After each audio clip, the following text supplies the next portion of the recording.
माननीय अध्यक्ष जी, मैं अधीर रंजन जी को इतना पूछना चाहता हूं, क्या महिलाओं की चिंता सिर्फ महिलाएं ही करेगी, पुरुष नहीं कर सकते हैं?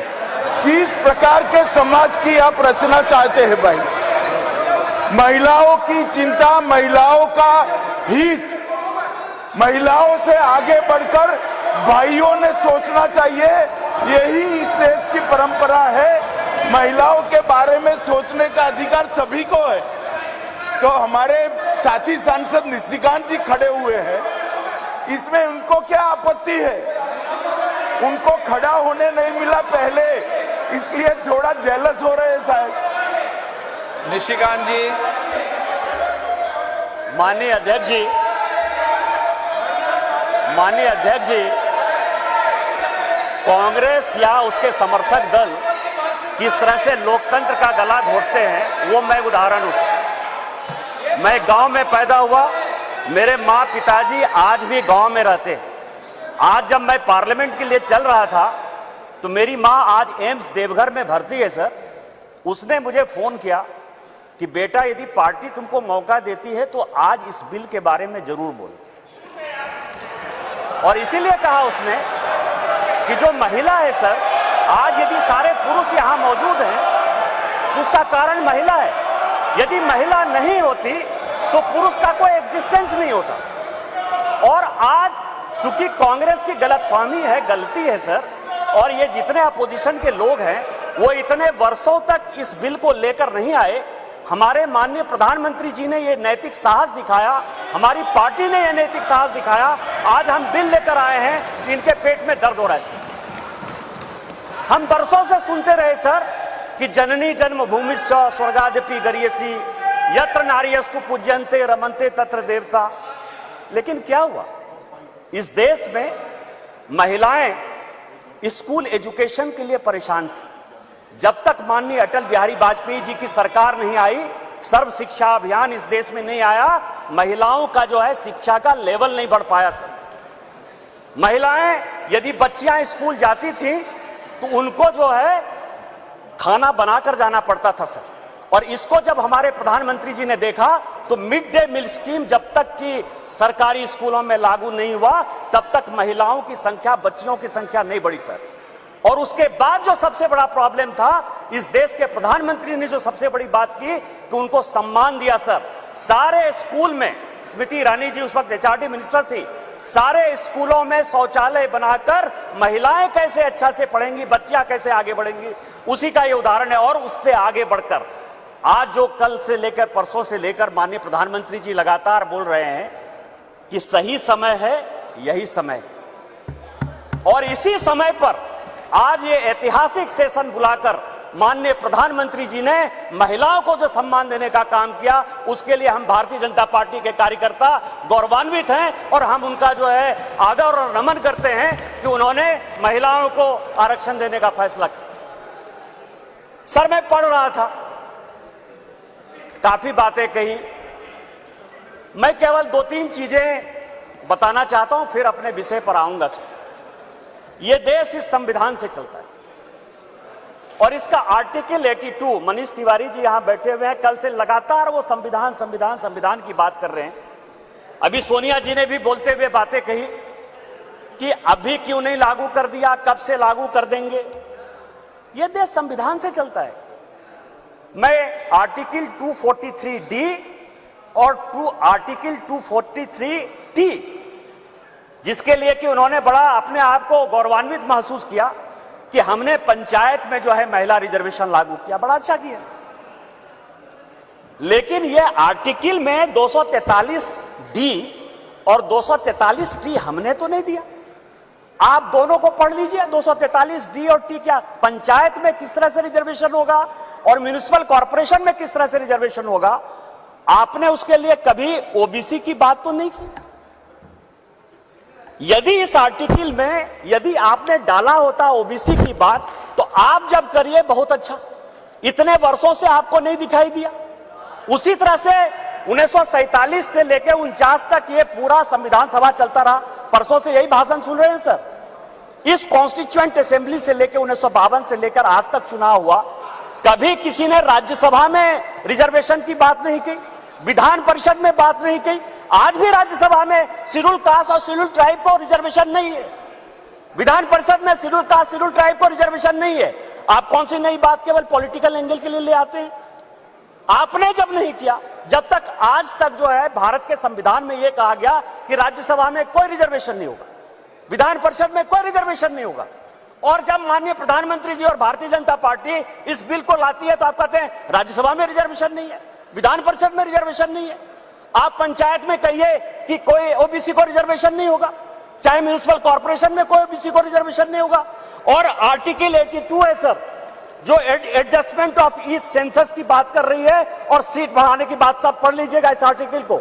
इसमें कहा गया है कि 2026 तक सभी चीजों को हमने फ्रीज कर दिया है। आप अनकॉन्स्टिट्यूशनल काम करना चाहते हैं, आप उसके ऊपर जो है कहते हैं कि 2024 से लागू कर दीजिए, तुरंत सुप्रीम कोर्ट में जाएगा और सुप्रीम कोर्ट में तुरंत वो स्टक डाउन हो जाएगा। क्या आप चाहते हैं कि महिलाओं को रिजर्वेशन नहीं दें? और जिस तरह से आप केवल राजनीति के माध्यम से इस महिला रिजर्वेशन को लॉलीपॉप बनाते रहे, घुमाते रहे, वही भारतीय जनता पार्टी करे। हमारे प्रधानमंत्री जी हैं जो कहते हैं कि जिसकी मैं शुरुआत करता हूं उसका अंत भी करता हूं। यदि ये महिला रिजर्वेशन यहां आया है तो महिलाओं को अधिकार मिलेगा, मिलकर रहेगा, दुनिया की कोई ताकत इसको नहीं रोक सकती है। लेकिन इनके यहां क्या दिक्कत है सर?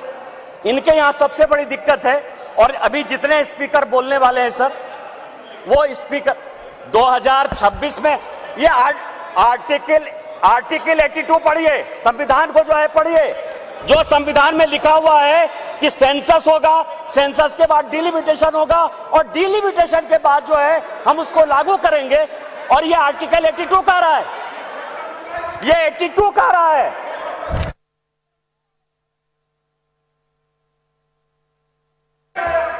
सर पूरे देश दुनिया में कोरोना के कारण लोग मरे, माननीय प्रधानमंत्री जी के कारण आज 140 करोड़ लोग बच गए।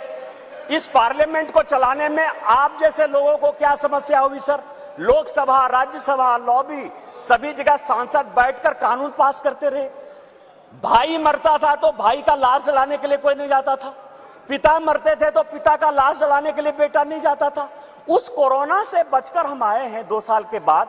आप कहते हो आपने क्यों नहीं कराया, आपने क्यों नहीं कराया? कितने लोग थे जो रोड पर घूम रहे थे, कितने लोग थे जो खाना खिला रहे थे, सारे जगह के ट्रेन बंद थे, सारे जगह की सब स्थितियां बंद थी। भागलपुर पूरा जो है भारत जो है किस तरह के विकट परिस्थिति में था सर। माननीय प्रधानमंत्री जी 140 करोड़ लोगों को बचा के लाए हैं, और सेंसस जो संवैधानिक चीज है उसको जब हम लागू करेंगे तो ये लागू होगा। आज आप कह रहे हो क्यों नहीं लागू किए? देश में फिर से ये गलत तरह का माहौल पैदा करने की कोशिश कर रहे हैं सर। 2020 और 21 के माहौल के बाद, कोरोना के बाद कैसे सेंसस लागू हो सकता था, कैसे सेंसस हो सकता था? और माननीय गृह मंत्री जी बैठे हैं, हमेशा कहते हैं कि मैं कोई गैर संवैधानिक काम नहीं करूंगा, कोई असंवैधानिक काम नहीं करूंगा। यदि सेंसस होना है तो उसका भी डेट घोषित होगा, सेंसस होगा, डिलिमिटेशन होगा और महिलाओं को रिजर्वेशन मिलेगा। यही तो इस बिल में है 334 से, जिसके बारे में कि माननीय कानून मंत्री जी कह रहे थे सर। लेकिन क्या समस्या है कि ये अपने जो 26 पार्टियों का एक जो घमंडिया गठबंधन बनाया है सर, इंडी अलायंस, उसके सारे नेताओं का मैं भाषण पढ़ रहा था। आज सोनिया जी जब बोल रही थी तो मुझे लग रहा था कि वो राजनीति से ऊपर उठकर बोलेंगी, क्योंकि वो अपोजिशन की आवाज थी। मैं उनका सम्मान करता हूं सर। इस महिला रिजर्वेशन के लिए जिन महिलाओं ने पार्लियामेंट के अंदर और पार्लियामेंट के बाहर सबसे ज्यादा आवाज उठाई, वो बंगाल की गीता मुखर्जी थी और भारतीय जनता पार्टी की सुषमा स्वराज थी। ये दोनों यदि नहीं रहती तो आज ये दिन भी देखने को नहीं मिलता। 33% यदि रिजर्वेशन लोकसभा और विधानसभा में यदि लागू होने वाला है और माननीय प्रधानमंत्री जी लेकर आए हैं इन 2 महिलाओं का, लेकिन सोनिया जी ने अपने पूरे भाषण में न गीता मुखर्जी का जिक्र किया, न सुषमा स्वराज का जिक्र किया। यह किस तरह की राजनीति है? अपना क्रेडिट लेना चाहती हैं कि हमारा बिल है।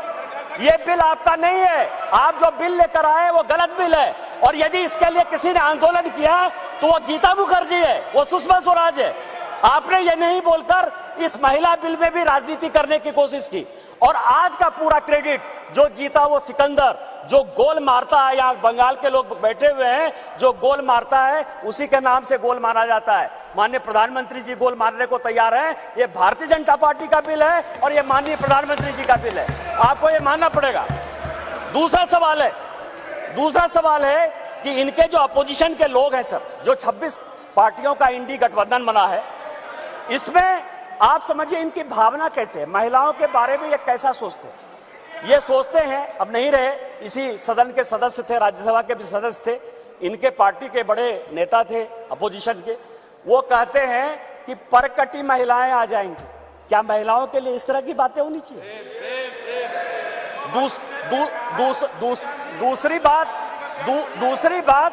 दूसरी बात जो है, ये दूसरे नेता जो है 2011 में मैं अध्यक्ष जी आपको दो कहानी बताना चाहता हूं, और ये वर्षों से मेरे मन में था। इस पार्लियामेंट में 2 बार संजोग से मैं 2009 में सांसद बनकर आया, अनुराग ठाकुर जी से लेकर राजनाथ जी सबों के साथ काम करने का मौका मिला सर। 2011 और 2013 में 2 भयंकर घटना हुई इसी वेल में।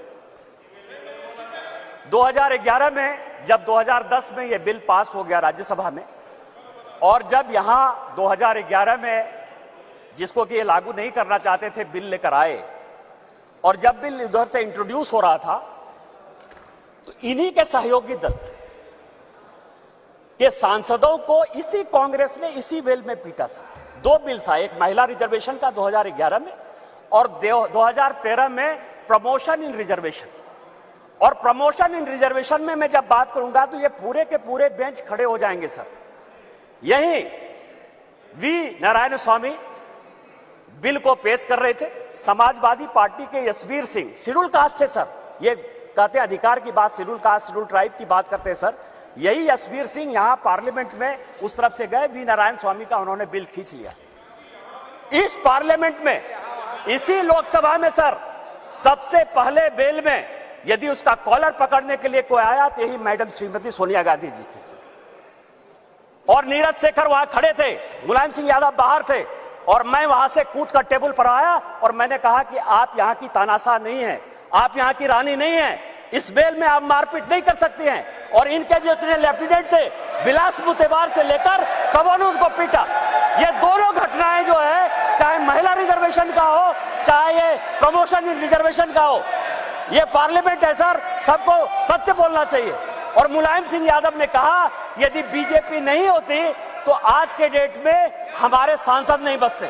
आपने तो सांसदों की हत्या करने की कोशिश की, और उसी दल के साथ, उसी 26 दल के साथ ये आए हैं जिनका की मानसिकता ही नहीं है कि महिला को रिजर्वेशन मिले।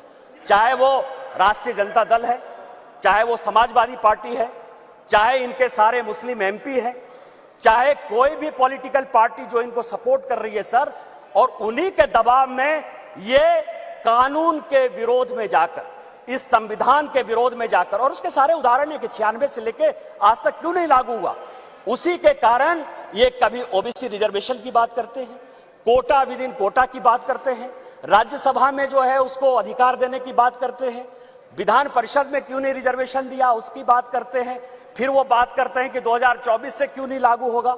इनको सब कुछ पता है, ये देश संविधान से चलता है। हम एक गरीब परिवार के बेटे होकर इस पार्लियामेंट में आए हैं सर। जैसे मैंने बात कही कि मेरे माँ पिताजी आज भी गांव में रहते हैं।